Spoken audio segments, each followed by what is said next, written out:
இந்த படம் வந்து எல்லாரும் பார்க்கணும். அதுக்காக தான். ஆனால் எல்லா படத்துக்குமே இப்படிப்பட்ட நிகழ்வுகள் நடக்குது. எல்லா படத்தையும் மக்கள் பார்க்கறது இல்லை, கொண்டாடுறது இல்லை. ஆனாலும் வீரபாபு போன்ற ஒரு மனிதர், மாமனிதர், அவர் இந்த திரைத்துறைக்குள்ள வரணுமா அப்படிங்கிற நினைச்சல நான் ஒரு ஆள். காரணம், அவரை போன்ற ஆளுமைகள், ஒரு வல்லுனர், எந்த பல்கலைக்கழகத்தாலும் உருவாக்க முடியாதவர்கள், எந்த கல்வி திட்டத்தாலும் உருவாக்க முடியாதவர்கள். ஒவ்வொரு ஆண்டும் தமிழகத்தில்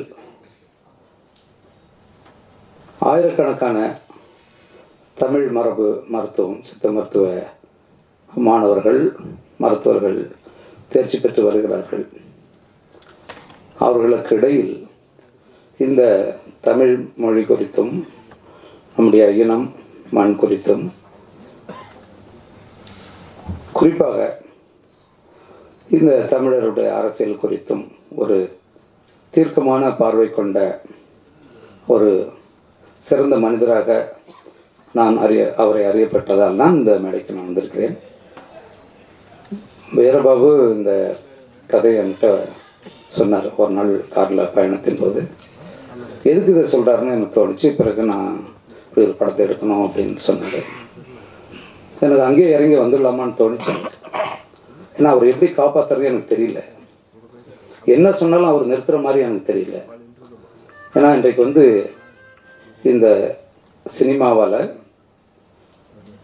அதாவது இந்த திரைப்படக்கலை கண்டுபிடிக்கப்பட்டது வந்து ஒரு மக்களை மேன்மைப்படுத்துவதற்காக, முன்னேற்றுவதற்கான ஒரு கலையாகத்தான் கண்டுபிடிக்கப்பட்டது. ஆனால் அந்த கலை இன்று அப்படி இருக்கிறதா? அதுதான் கேள்வி.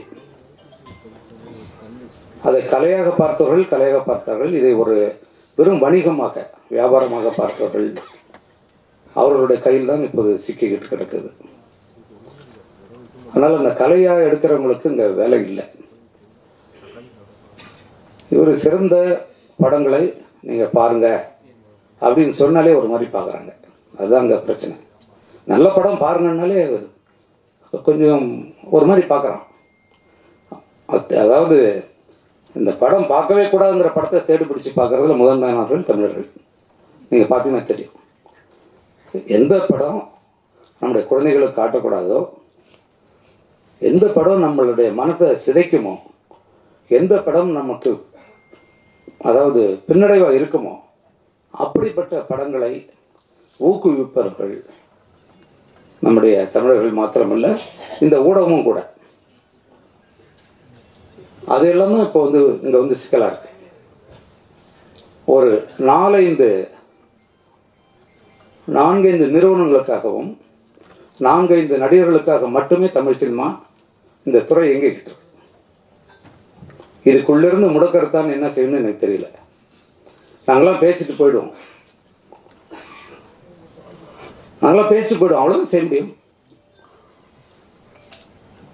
இந்த படத்தில் இந்த நொடி இந்த ஒரு நிகழ்வுக்கு எவ்வளோ பணம் செலவாயிருக்கும், அந்த பணத்தை அவர் எப்படி ஈட்டியிருப்பார்? ஒரு தமிழ் மரபு மருத்துவத்தின் மூலமாக ஒரு சித்த மருத்துவர் எப்படி அந்த ஊதியத்தை பெற்றிருக்க முடியும்? அப்போது திரைப்படத்துக்கு எவ்வளோ செலவாயிருக்கும்? அவர் இந்த சமூகத்துக்காக என்னெல்லாம் செய்திருக்கார்? அதுதான் சமுத்திரகனி சொன்னார். இந்த சமூகம் திருப்பி அவருக்கு என்ன செய்ய போகுது? அவர் வந்து கெஞ்சலாம் மாட்டார். இந்த படத்தை பாருங்க, எப்படியாவது என் காசு வரணும். அவர் அப்படியாப்பட்ட ஒரு ஆளுமை இல்லை அவர். ஆனால் தமிழர்களுக்கு அது இருக்கா? அதெல்லாம் இருக்காது. எந்த படத்தை பார்க்கக்கூடாதுன்னு சொல்கிறோமோ அந்த படத்தை போய் பார்ப்போம். அது எப்படி மோசமாக இருக்குன்னு பார்க்கறதுக்காக. ரொம்ப வருத்தத்துக்குரிய ஒரு இதுதான். இந்த இந்த திரை அண்ணன் மணி அண்ணன்கிட்ட சொல்லிட்டு இருந்தேன், தமிழர் மணி அண்ணன்கிட்ட. இந்த திரையில் தான் நான் எடுத்த முதல் காட்சி நான் வந்து பார்த்தேன். 1989ஆம் ஆண்டு என்னுடைய மலைச்சாரல்ங்கிற படத்தை. இப்போலாம் படம் எடுக்கும்போதே பார்த்துட்றாங்கல்ல டிஜிட்டல் கேமராவில். அப்போ வந்து அந்த படத்தை எடுத்து அதை இங்கே பகுப்பு கூடத்தில் போட்டு அதை கொண்டு வந்து அது பிறகு அப்போ தான் என்ன இருக்குன்னே தெரியும். அப்படிப்பட்ட ஒரு இடம் இது. இங்கே வந்து எவ்வளோ பெரிய ஆளுமைகள், எவ்வளோ பெரிய சிந்தனையாளர்கள், எவ்வளோ பெரிய படைப்புகள்லாம் உருவாக்குன ஒரு இடம். நிச்சயமாக சொல்லுவேன், இந்த படம் இந்த மக்களை பற்றி அக்கறை கொள்ளக்கூடிய, இந்த மண்ணை பற்றி அக்கறை கொள்ளக்கூடிய ஒரு படம். அதுக்கு நீங்கள் என்ன மதிப்பு தரப்போறீங்கன்னு எனக்கு தெரியல. ஏன்னா உங்களுக்கு வேண்டியதெல்லாம் இப்போல்லாம் நாங்கள் எல்லோரும் வந்து நீங்கள் ரசிக்க ஆரம்பிச்சிட்டிங்க. ஒரு கொலையை பார்த்து ரசிக்கிற அளவுக்கு நம்முடைய மக்களை கொண்டு வந்துட்டாங்க. எவன் 50 கொலை எடுக்கிறானோ அவனுக்கு தான் அதிக சம்பளம். யார் நடிக்கிறவனுக்கும் அவனுக்கு அதான் சம்பளம், அதை இயக்கிறவனுக்கும் அவ்வளோதான் சம்பளம். இது கொலைக்காரர்கள் கத்தி வச்சு கொலை பண்ணுறவங்க மட்டும் இல்லை, அப்படிப்பட்ட காட்சி நடிக்கிறவனும் கொலைகாரன், அந்த படத்தை உருவாக்கணும் கொலைகாரன், அதை பார்க்குறவனும் கொலைகாரன். ரொம்ப வருத்தத்துக்குரியதுங்க இது. என்னன்னா சினிமா வந்து ஒரு கலை. அது ஒரு சினிமா ஒருத்தனை மாற்றிடும், அவன் வாழ்க்கையை புரட்டி போட்டுரும். ஆனால் அந்த கலையை வச்சுட்டு நம்ம என்ன செய்கிறோம்? ஜெயகாந்தன் சொல்கிற மாதிரி தான் நாஞ்சல் நடன்னு சொல்லுவார். ஒரு வாழை வச்சுக்கிட்டு நம்ம வந்து இது தாடியை மழிச்சுக்கிட்டு இருக்கோம். அது வந்து போரிடக்கூடிய ஒரு வாழ் திரைப்பட கலை. அதை வச்சுக்கிட்டு மயிரை வழிச்சுக்கிட்டு இருக்கோம். நம்ம மிக ஒரு முக்கியமான ஆள் அவர். எனக்கு தெரிஞ்சு வீரபாபு போன்ற ஒரு ஒரு மனிதர், ஒரு மருத்துவர் இந்த தமிழ் மண்ணுக்கு கிடைத்த பெரிய கொடை. மிக முக்கியமானவர். அதுக்கு மேலே ஒன்றும் சொல்கிறதுக்கே இல்லை. ஒருத்தர் வந்து சொல்லுவாரா, நான் இதை செஞ்சுருக்கேன் அதை செஞ்சுருக்கேன், அது யார் சொல்லுவான்? ஒரு வியாபாரி சொல்லுவான். அவர் சொல்ல மாட்டார். உயிர் தாங்க ஒரு மனிதனுக்கு முக்கியம். உயிர் போகுதுன்றப்ப ஓடி வந்து எங்கே விழறோம்? மருத்துவர்கிட்ட. நான் என்னுடைய பத்திரக்கோட்டை கிராமத்தில் நான் இருக்கிறப்ப, நான் வந்து 75ஆம் ஆண்டு நான் சென்னைக்கு வந்தேன். அப்போ பார்த்தீங்கன்னா நாங்கள் ஒன்று இப்போ பண்ருட்டிக்கு போவோம், இல்லை கடலூருக்கு போவோம், இல்லை பாண்டிச்சேரிக்கு போவோம் மருத்துவர்களை பார்க்கணுன்னா. இப்போ எங்கள் ஊர்லேயே வந்துச்சு எல்லாம். இப்போ தமிழ்நாட்டில் வந்து அதிகமாக இருக்கிற கடை எதுன்னு நினைக்கிறீங்க? மருந்து கடையும் குடிக்கிற கடையும் தான். ஏன் இவ்வளோ கடை தேவைப்பட்டது? ஏன் அதுக்கு முன்னாடி இல்லை? நம்மளாம் நீட்டுக்காக போராடிக்கிட்டு இருக்கோம், நீட்டை ஒழிக்கணும்னு. மருந்து கடை வேணான்னு ஒழிக்கணும். நோய் இல்லாமல் இருக்கிறதுக்கு வழியை பாருங்கடான்னா, நோய் வந்த பிறகு அதை சரி பண்ணுற டாக்டர் உருவாக்குறதுக்கு போராடிக்கிட்டு இருக்கோம். நம்ம தமிழ் உணவு நம்மகிட்ட இருக்கிற எல்லாமே, இலை பட்டைகள், என்ன சொல்றது, வேர்கள், அனைத்துமே மருந்து. அதையெல்லாம் நம்ம ஒழிச்சு தள்ளிட்டோம். அயோத்தியாசர் பேரால ஒரு சித்த மருத்துவ ஒரு 700 கோடியில் தாம்பரத்தில் வந்த பிறகுதான் இது வந்து இந்தியாவுக்கே தெரிய வந்தது. அதன் பிறகுதான் அதுக்கான அங்கீகாரமே வந்துச்சு. ஒரு பெரிய ஆள். எனக்கு வந்து அவரை அறிமுகப்படுத்தின சைதத்துறை சைமன்னா நான் மறக்கவே மாட்டேன். அவரு ஒரு முக்கியமான ஒருத்தர்.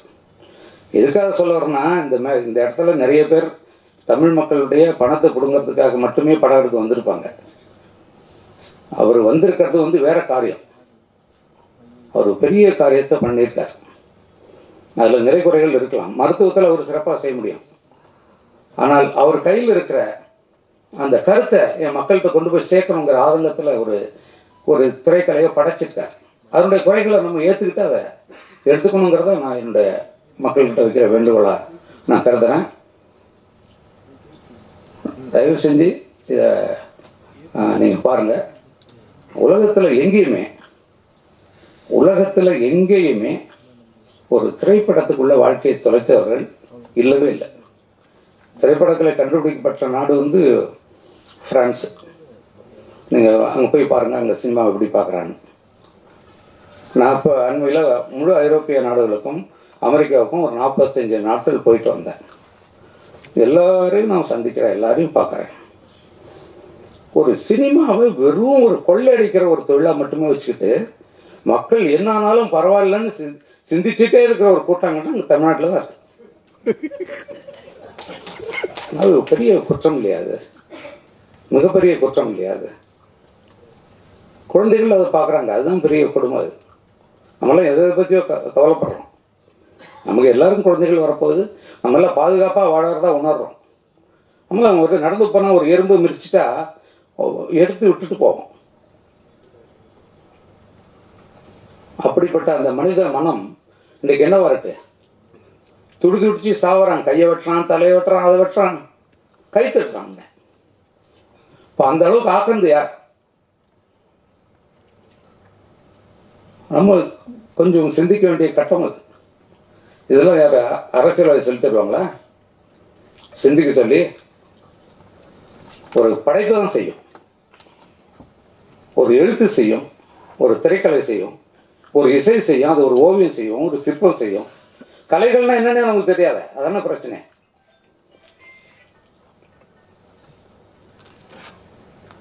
ஒரு அவருடைய என்ன அவருடைய காரில் நான் வந்தேன். வீட்டுக்கு வந்தார். எனக்கு உடம்பு முடியல, எனக்கு 2 நாளாக உடம்பு முடியல.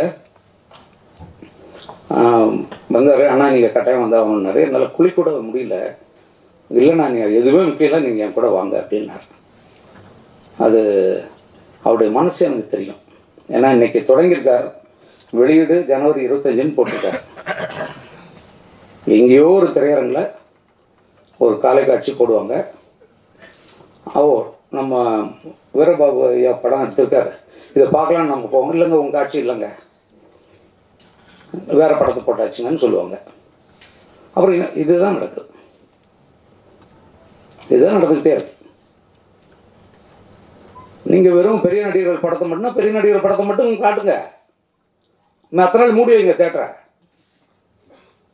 அப்போ என்ன நடக்கும், எப்படி நடக்கும் தெரியாமோ?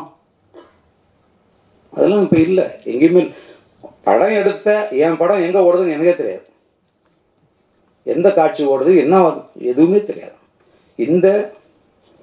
இந்த ஒரு கணினி உலகத்தில் அப்படி ஒரு மர்மமாக இதை நடத்திக்கிட்டு இருக்காங்க. இதுக்குள்ளே வர எவ்வளோ செலவாயிருக்கும் இது வீரபாபு? அவன் குறைச்சி சொல்கிறார். 2 கோடிலாம் படம் எடுக்க முடியாது. 3 கோடியாக ஆயிருக்கும். அந்த 3 கோடியை இந்த மனிதன் எப்படி அந்த வருவாய் எப்படி ஈட்டியிருப்பார்? எனக்கு அந்த கவலை தாங்க. ஏன்னா அவருக்கு 2 குழந்தைகள் இருக்காங்க. மிக எளிய குடும்பம். நான் வீட்டுக்கெல்லாம் போவேன், உணவு இருந்துவேன். அதுதான் எனக்கு பெரும் கவலையாகவே இருக்குது. இங்கே வந்ததுலேருந்து பெரும் கவலையாக அதுதான். அவருடைய கடமையை அவர் செய்துட்டார். அவருக்கு திருப்பி தர வேண்டியது